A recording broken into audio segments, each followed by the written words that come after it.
Welcome back, everybody. We are here with the Atlas Fighters Standoff Group B right now. We're heading into our second match for these teams. And we have two teams coming up here between Strix and Malaka.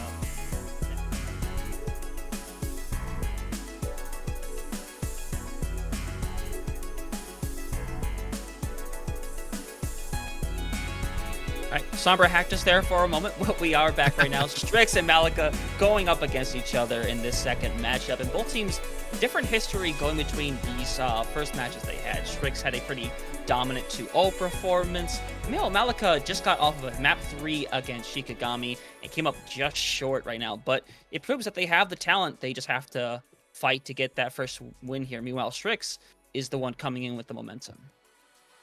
Yeah, and Strix playing, showing off a very dominant and very comfortable with that Bastion Sim composition coming in against the Slate Overwatch. But now Malaka going to be coming in off, very, very close game. So very warm, very hot, and they're very hungry for a win here. Malaka having to be able to knock down this so-called Goliath here. As we see here, Malaka having, Water and Abductorp going to be having to play the the DPS line here for the side of Malaka. How do you think these guys compare up to Strix? Well, if we saw their first match on the other stream, we see that they have a slightly different style compared to a team like Strix. We see that the Zarya comes out a lot more for this team. They're more comfortable with that style, not necessarily on that Reinhardt. So really, it's going to be the pacing once again, like we talked about in the first matchup. You have to be able to outpace that Reinhardt. You have to be able to make that work. And when you're on a comp like a Zarya, you can definitely make that work. You just don't want to let it get out of hand because we saw Crimson's Reinhardt that first match. We know how good they are. That's not someone you want to let loose like that. Yeah, and when it comes to the Reinhardt v Zarya, what really matters there is the Zarya bubble cooldown, right? Reinhardt, if anything just comes over here, it's going to be put up that shield, make sure you can defend your team and just mitigate that much damage before you can get behind cover. Versus Zarya, it's more like, Genji's diving in, gonna be saving him. So I'm really interested to see if the Zarya does come out here for the first map here, which is going to be Oasis.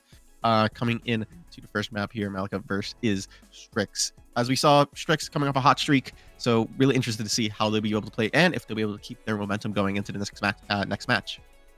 Yeah, and Oasis has a weird style to it because a lot of these maps you can run a lot of different comps. We have something like Gardens that may favor a little bit more of that dive style, same with something like City Center, but you look at University, a very inside map where it's very brawl focused, and I think that's going to be the strongest map for Strix, to where that Reinhardt comp is going to be the most comfortable thing that they can run. So it might be a little bit of luck of the draw whether they get it first, whether they might not get to it at all.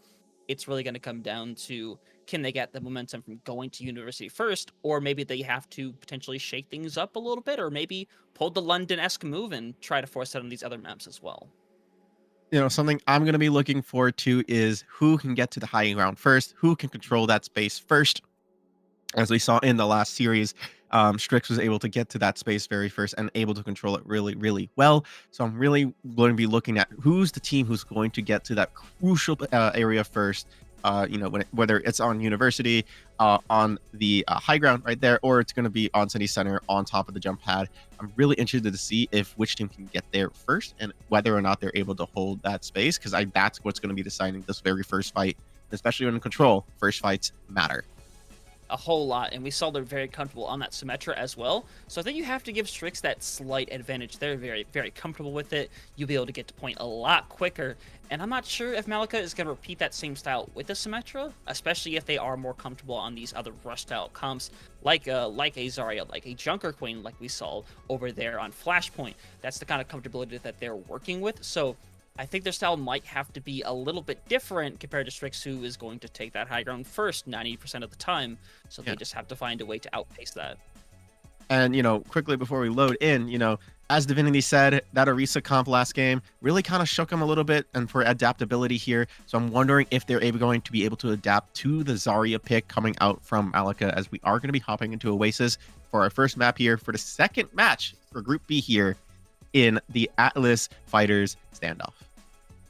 Exactly. You talked about it before. That Zarya bubble usage is going to be extremely important, especially if you do have something like a Genji or a Reaper on your side. That does tend to be the two DPS you tend to throw with that kind of comp, as we're going to see Rack actually going to be starting out on the Orisa here. Kind of necessary, honestly, with how close covered this map is. This is the kind of tank you need to run. Zarya is not going to be that effective, especially if you have to force in a Genji or a Reaper alongside with it, when, in all reality, having that Bastion is your best source of damage.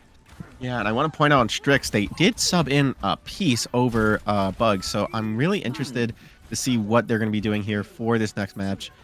So as we do see everyone go on to the sim comp, and this is just going to be a difference of the tanks as we see them charging out here, trying to get into the room first. Yep, exactly. You're going to see Malaka looking at that right side. Meanwhile, Strix opting to take the high ground instead. It is going to be good for them to take it first. Now it comes down to how Malaka wants to play this right now. They might attempt to TP and be aggressive. They might attempt to play undercover and just try to force Strix to drop down onto the point instead. But right now, they're kind of just sticking in the spot for the time being. Not much of a fight happening right now, but when that point opens up here in a couple of seconds, we're going to see them setting up. In fact, it's going to be Strix that's going to take the TP and be aggressive with it. Valkyrie getting very low. Crimson going to find that first pick onto water. Already Malaka going to be in some weird positions. They're going to get kind of aggressive here, waiting for that turf form to come back online. Aptitorb kind of far away from theirs as well. This fight is still going, but Rack, the TP is going to be directly onto them, going to take them out. Aptitorb, no matter how much healing they get, it's not going to keep them alive. Strix outpacing Malaka right out the start and taking first control of this map.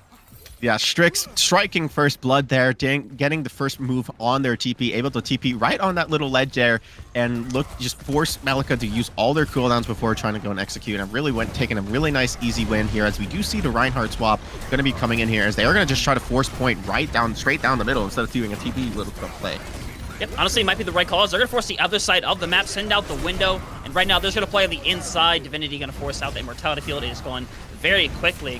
Both teams just trying to play with their window a little bit. Not going to catch anybody on anything, so it might be down to manually to do something. As we're going to see the TP come through, and not everybody's going to go through. And in fact, Romeo is going to be caught out first. Rat gets the pin onto Crimzo, though. Now Malaka is going to have the Reinhardt. Strix going to be down it, as they are going to lose control of the point temporarily. But still, Strix is in a position where if they want to use this window, if they want to use more, to maybe even beat, they can bring themselves back into this fight. And finding Abductor is the first step to doing so. He was falling one after another. Rack getting blown to pieces, manually picking up the 2K there in the end, as they're going to only give Malaka 15%, and Strix is back in control.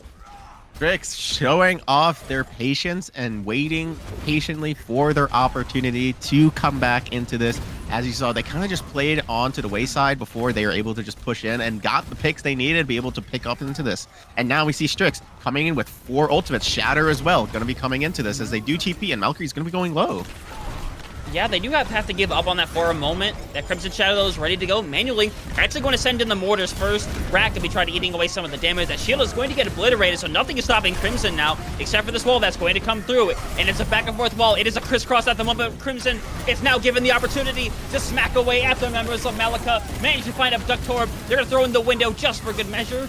Water in the back, trying to beam away, but you're not getting rid of that shield. As right now it's going to be 80% and counting. Members taken out one by one. Malaka just need to focus on getting this final touch on the point. And I quickly want to highlight just what Peace was doing in that fight right there. Just they set up the wall perfectly to be able to cut the team of Malaka in half, and we're just beaming down the shield of Rack, and the rest of the team getting a full charge beam, just completely beaming down Malaka, as we see Valkyrie gonna be following here. Yeah, you saw the Shatter come through right now. Not able to find anything from Rack. Valkyrie eventually falling before that. The Shatter is not even needed from that exchange. Strix is going to take that 100 to 15. And Malaka had little flashes of brilliance, especially when they flipped over the point. But it's really the pacing and the control of Strix right now that is letting them be so dominant so far on this Oasis.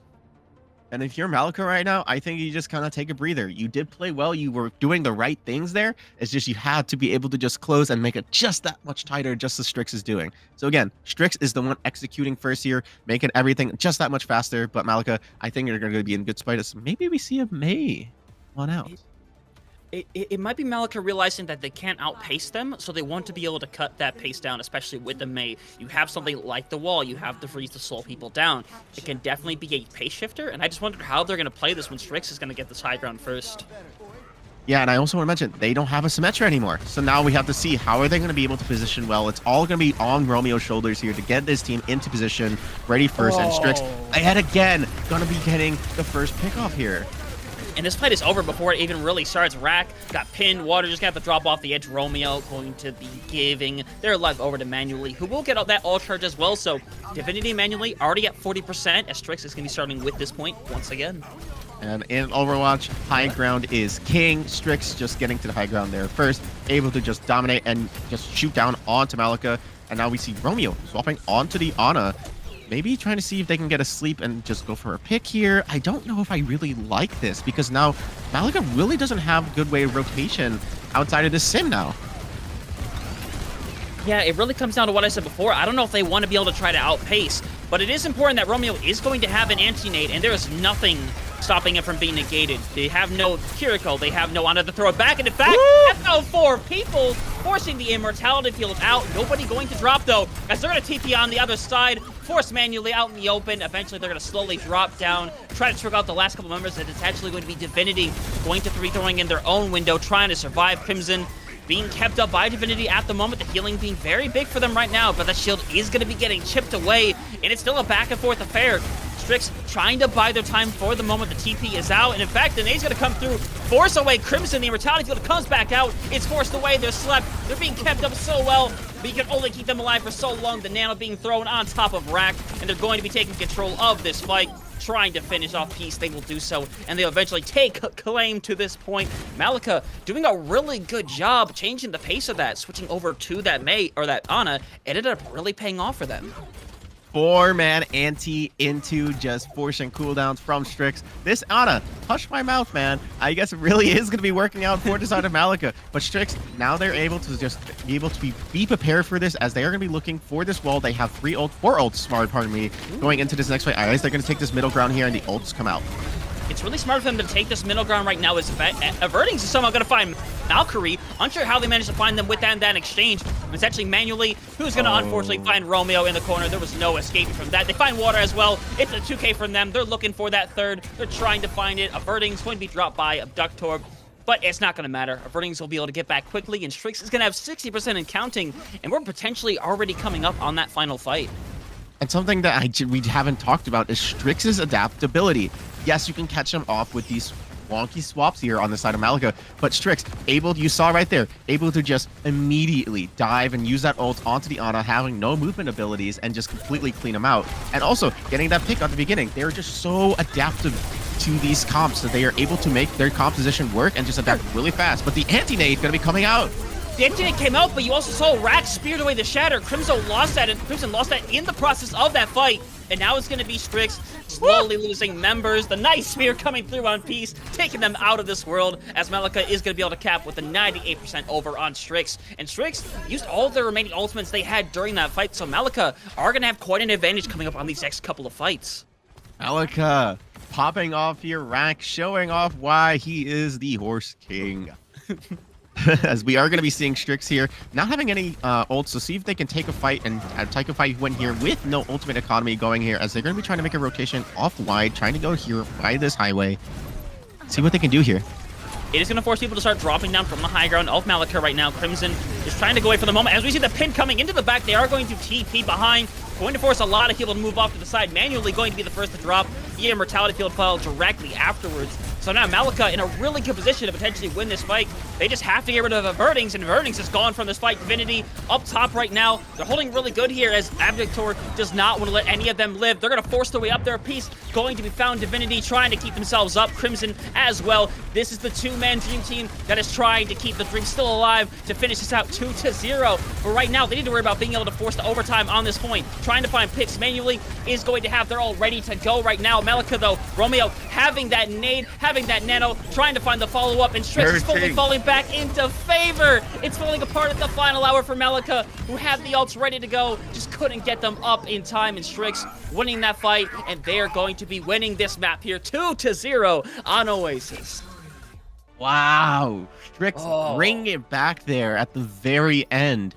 using, you're just able to find that early pick.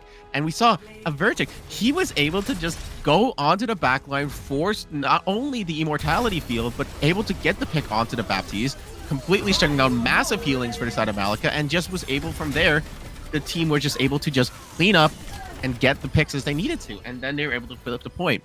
Very well done for Strix. Yeah, very well done for Strix. And we do have to still give that credit over to Malaka, who decided to change up the pace. They realized after that first map that they couldn't outpace them running the mirror comp. I think they realized that very quickly. So they try a couple different things. They try to go for the Mei to try to cut them off. They instead go back to the Sim and try the Ana instead, since they don't have a Kiriko. They don't have the ability to cleanse away that anti. In worst case scenario, you hit that anti, they have to use the Immortality Field just to stay alive. So regardless, you're getting something out of Strix from using that nade. And for a good time, it really paid off for them. Yeah, and this is why I love high-level Overwatch gameplay. The adaptability from both sides. Both sides really adapting to their circumstances. I loved what I saw from the side of Malaka. They were able to just find something that was working. Yes, they threw a lot of ideas at the wall.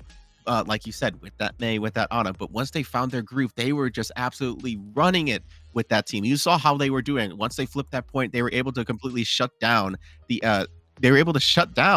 Strix for a long while, but Strix able to play the patience game, able to just keep going from there.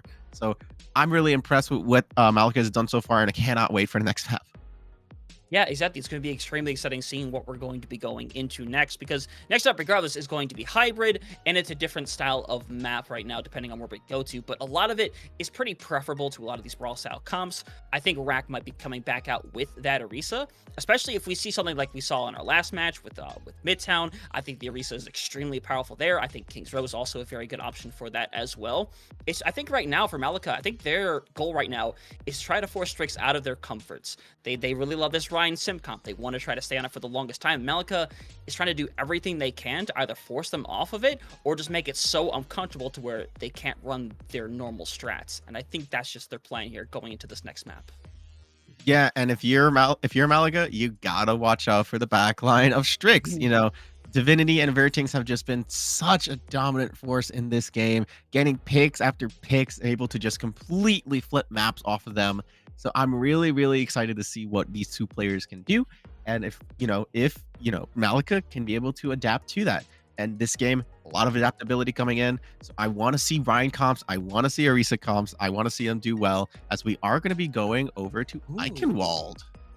This is a very interesting pick. I think this is similar to Midtown, where you can run that Orisa comp, but oddly enough, this falls a little bit more in line with the comfortability of Strix, especially once we get past that first point, where we've seen a lot of teams recently on Eichenwald love to run the TP strats on that second point. They'll just TP up on a point of the high ground, rotate on the backline, and either force them off or force a fight. So I think that's what Strix is going to be going for, especially as they are going to be on the attacking side first, and we'll see what Malaka is going to be running. And there's no real surprises on the side of Malaka. I just don't know if Strix is going to be cooking here on Crimson with the Junker Queen. I really don't think so. I really don't think so, but I could be surprised. Yeah, I mean, when you're an attacker spawn, you can pull out anything and you'll be fine. I mean, all players like to have a little fun in spawn. But again, Malaka running this Ana and Baptiste backline again. While it is something that's going to be good, a lot of high sustain, a lot of high burst healing, not a lot of defensive ults on the side of Malaka. So they really have to watch out for these big, massive ults when it comes from the side of Strix. So I'm really interested to see if the Ana is going to pay off here in the long run. And Strix looks like they're actually going to be committing to this comp, the Junker Queen comp. The pace, maybe? The pace is going to be slightly different with Peace over on the Sombra. I think they're likely going to... nope. They see the comp they're running. They realize they're going to have to go swap it up pretty much immediately, which is a fair estimation. We're back to the same old shtick now. It gives me remnants of goats. It's so great. I love it. But we're going to see them going to try to push through here onto the first point, waiting for the first TP. Yep, and the TP is going to come out manually. Manages to find Malaka before the rotation was even fully set in place. But that's a big ante. But it's going to be falling on deaf ears. Averning's managing to stay alive. Crimson just slapping away at the opposition, managing to get rid of the rest of Malaka, as Strix is going to make this a very quick first point. It was a really good anti-nade from the side of Romeo. Really, I think they catch off Crimson and the others. But yeah, Immortality Field coming out from Divinity, going to just save his team. And that's kind of just going to be the play as it is from now. It's just going to be them Immortality Fielding that anti, making sure they're ready to set up. And then once that kind of just games, they can just push forward and get a nice TP play right after. Divinity and Averting's already 70% to those ultimates as well. So there's a good chance they get them on this coming fight coming up. Really, it's just down to Strix right now where they want to TP to eventually. You see the setup in the backline, and in fact, it's Malaka going to be taking the fight to them first, but it really doesn't end up paying off right now as they're just going to be deleted on the scene. I love the idea a lot, but Manually was very ready for it. You saw the grenade directly on top of the spawn, and it killed Mallory almost instantly. And they do get a nice little stagger on the side of Abductor. What? It's Mystery Heroes Overwatch. Let's go. Love this. And okay, they're making a complete, composition change, going for more poke-oriented, pick-oriented with that Hog and the Junkrat. But Junkrat gonna get picked off here as well. But Ash burning down. Oh my! What is happening on the side of Malaka? I'm confused. I love the narrative before. Crimzo is off the map now. I built the narrative that Malaka was just trying to force Strix out of their comfort zone. But now it feels like Malaka's almost being pushed out of what they were trying to run. Now they're trying this weird Hog Jericho comp, which I can't say I'm a fan of right now. I mean,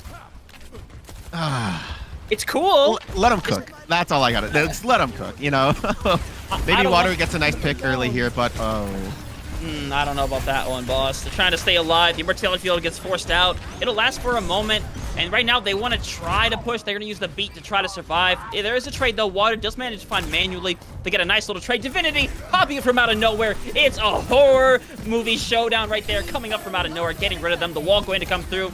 They really want to solidify this fight, but they have to get rid of Romeo first to do it, and they do exactly that. Mallory managing to bring it back. No more heals left for Rack, though, as this fight is going to slowly be fully taken over by the side of Strix. We're going to be having a lot of time going into this next point. Finally burning away Abductor. Mallory does manage to find one pick on Divinity as they're just going to keep trying to send, person after person, but it's just stall at the end of the day.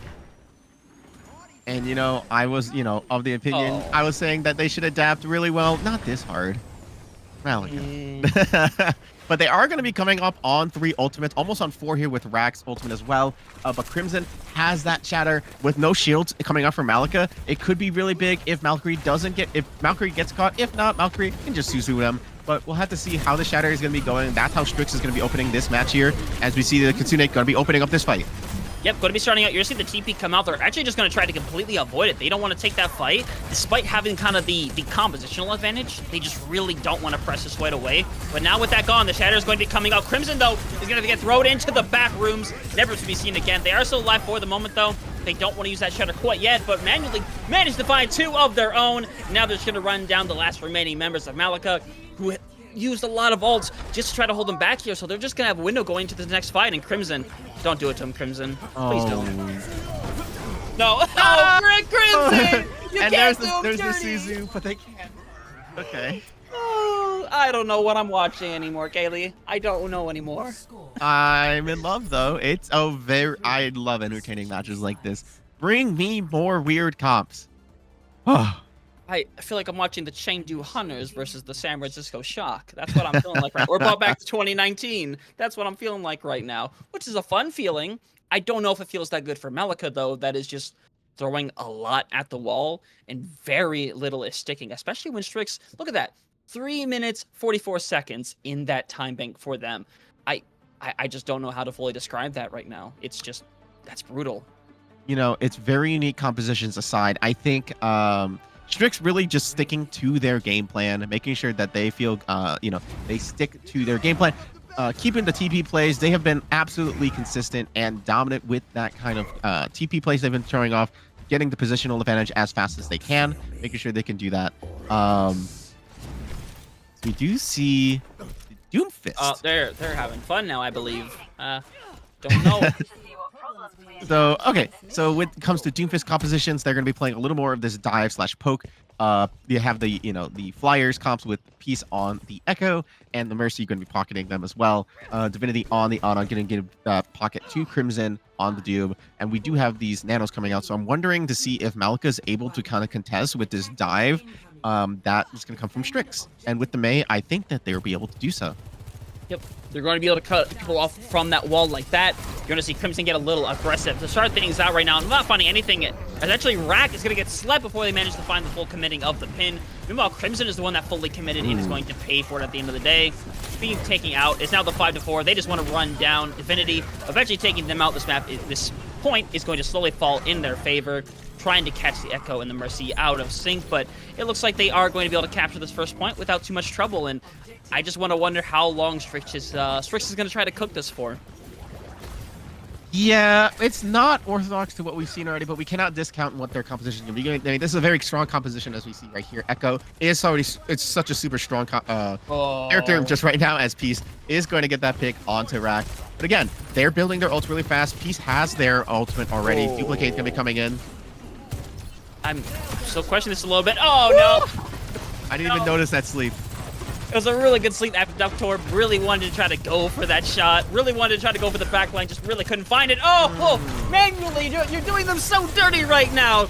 As Rack has had enough of it, they're trying to track them down, trying to get a little charge on the carp, but instead Rack gonna get desperately low, just barely gonna stay alive, as right now, it feels like more of a free-for-all than a 5v5 right now. Man, this is looking like a nice ranked lobby right now. And we have manually got Peace is going to be duplicating onto the backline. Yeah, they duplicate the Reaper, which is quite a choice. They are actually getting really close to that Death Blossom. They actually are going to be getting it very shortly, trying to find somebody. Crimson going to find the first of their own piece, going to be taken out of that situation before they can actually use the ultimate. And right now, manually is just having a day at the shooting range, finding 2 off of the overclock, and Strix have a tight hold right now on this defense. No matter who they are playing, manually is clicking heads or body. I don't know, but it's gonna be nope. He's hiding. He's hiding away. He's trying to get out of there. Oh no! Oh, no! Beautiful sleep by Divinity. Oh, beautiful sleep, and the beat's gonna come through as well. Malaka realizes they have to push through this no matter what. Throwing the beat on top of that, Ductorb is going to be coming back shortly. They threw the nano onto Infernings. They're on the Valkyrie Mercenary, trying to find some picks. They haven't found anybody quite yet. Manually managed to find one of their own. Crimson, not holding back at all. A wicked punch to send Rack back to the spawn room. As Malaka having such a hard time trying to push through this right now. It's such a struggle. Crimson doing so good so far on the Doomfist. Crimson taking lessons out of Zebra's book, trying to punch that diva, or to punch the Pharah out of there, as we do see more flyers coming out of the side of Malaka, now going full flyers with Diva, Pharah, Echo, and the Mercy. But Water gonna get pick onto Avertings, and now they're gonna have to try to back up, give up their space now. Yeah, I couldn't begin to tell you why that happened, how that happened, but it does open the door for Malaka. Gives them the opportunity, now that they're on that pharmacy. They should be able to control a lot of this. It really comes down to the fact that Divinity is going to be the one person that can really shoot them out of that sky, outside of manually hitting their overclock charges. But it's actually a trade out right now. Abductor going to be taken out, but taking out Divinity just before the fact. Now it's going to be down to manually to take this high ground away from them and start looking for some shots, and they're looking for them. They want to take it. They have not found it yet, but right now, there's not much of a fight going on. Rack is probably going to be slowly burnt out of this. They don't want to be burned. Don't do it to them. Show some compassion. Oh. And Rack, oh no. Tactically staggering the. What is going on? Tactically staggering themselves. Yep, stagger the baby diva as you do. But I do want to mention in all of this, a little bit of tomfoolery going on. We do see Peace getting consistent picks onto both the Flyer teams and beating the Echo Mercy team in the skies. We do see the Ana Sleep's going to go wide. Yeah, and it's just a back and forth exchange. It is quite something right now. Abductor really wants to try to find the picks. They nearly hit the direct shot right there. Abductor, though, has that barrage ready to go, and it is sent to outer space, never to be seen again. Crimson eventually gonna fall off of the stickies. Water is still trying to prove they can do it. Water is trying to pop off. They found the 2, looking for the 3rd, but they are going to be shut down. There is no water left in this world, and there is no Raze left in this world either. Peace rocking the Doomfist for the time being, going to eventually drop out of that form, as right now, it is quite the show we are witnessing. Kaylee, the Nano, gonna come in on Abductorb, finding Peace, trying to find the direct over onto Avertings, who is taking Romeo out of the fight. And they're gonna, oh, the Raze gets blocked! This is just a display so far. I don't know what to make of this, but Strix is eventually going to take back control of this fight. Malaka, right now, they might just be in it for a good time. Yeah, it's seeming like Malaka is trying up very unique compositions, and seems like Strix is answering with one of their own, as Manually has just been on a tear on these hit scan heroes. Yeah, you see Avertings is playing frontline right now.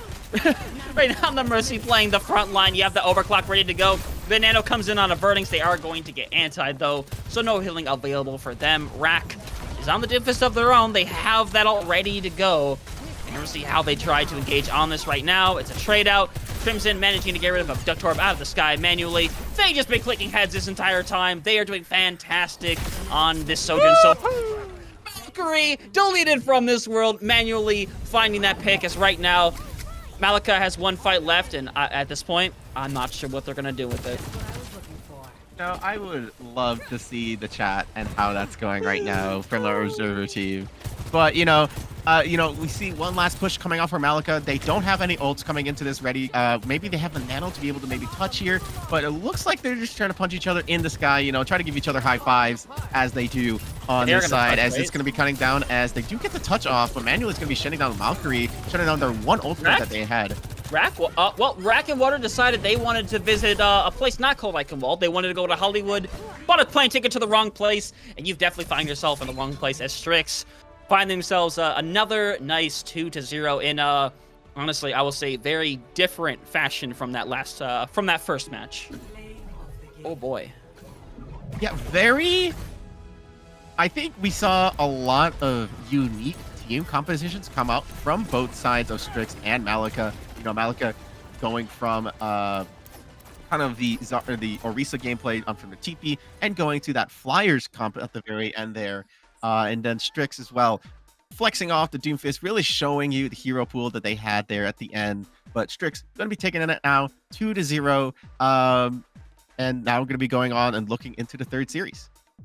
Yeah, and I still wonder if I had a little bit of a fever dream during that match, but even if we want to really focus in on that first map where Malaka was definitely trying to throw, I think, very, very, more standard stuff at the wall. Like we talked about the Ana, that ended up being a really good pick for Romeo, getting a lot of good nades. And they kind of tried to cook with that a little bit as well. But as we saw from their defense, Strix just knew exactly what they're doing. They knew how they wanted to take every single fight. We saw how big that time bank was. Nearly 4 minutes after their attack. That's devastating to have to go up against that on your attack following that. And I think there's a point in Malaka where they decided, let's throw everything we can at the wall, and something will eventually stick. And unfortunately, nothing ever really did. But I think Malaka, to their credit, were able to find some footing in this series, especially on that second point, second point on Oasis. Pardon me. With that Ana pick, like you said, I think that but again, Strix, super adaptive team. They were able to adapt and compensate to the strategies that were being thrown their way.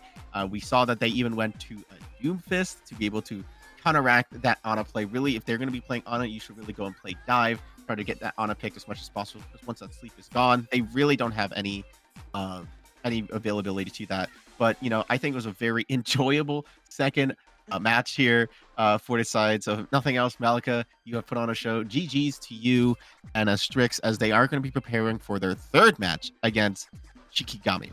Any thoughts before we throw to break? I will say Shikigami should be their biggest test thus far. They're the team that went and beat Malaka in that 2-1 match earlier on the first match over on the other stream. So they have that win under their belts. We've seen they can do some really good stuff. But the interesting thing is that it was Shikigami that actually lost that control during their first matchup. I'm not sure how their second matchup has gone thus far, but we know that potentially control isn't really their strong suit. So honestly, I'm just really excited to see what they decide to come out with, whether they decide to match that Ryan style, or maybe they want to cook a little bit like Malaka did. Maybe not quite like what Malaka did, but I think they will try to cook a little bit of something up in the kitchen. Yeah, and I'm looking forward to seeing how they're able to play up to how they're going to be able to play up against into Strix's uh Bastion and Symmetric composition. Seem to be all opposition, but we'll be throwing it to a break. We'll be back for match number 3, so stick around. Atlas